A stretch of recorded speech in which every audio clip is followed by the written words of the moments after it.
ગુજરાતમાં દારૂબંધી હોવા છતાં ગુજરાતમાં રોજબરોજ દારૂ પકડાવાની ઘટના સામે આવતી હોય છે। અનેક કિસ્સાઓમાં બુટલેગર સાથેની પોલીસની જુગલબંધીના કિસ્સાઓ પણ સામે આવ્યા છે। તેવામાં આજે અમદાવાદ ગ્રામ્ય વિસ્તારમાં દારૂના બોટલનો વહીવટ કરવામાં હેડ કોન્સ્ટેબલે ખાખીને કલંક લગાવ્યો છે। નમસ્કાર, નવજીવન ન્યૂઝમાં આપનું સ્વાગત છે। હું છું જયંત દાફડા।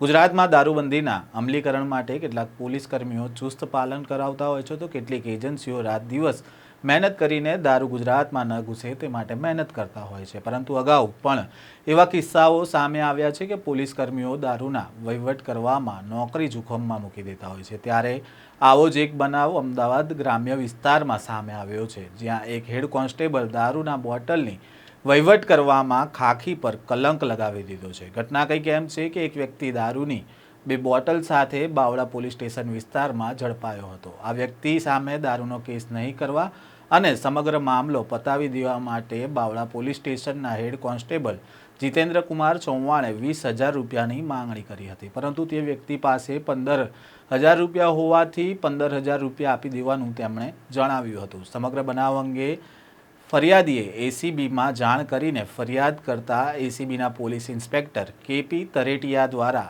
લાંચના છટકાનું આયોજન કરવામાં આવ્યું હતું।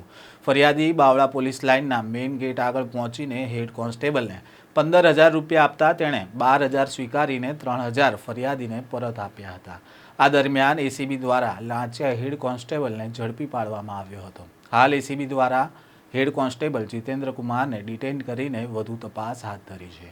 આ જ પ્રકારની ક્રાઇમ સ્ટોરી સાથે ફરી મળીશું। ત્યાં સુધી આ વિડીયોને લાઇક અને શેર કરવાનું ભૂલશો નહીં।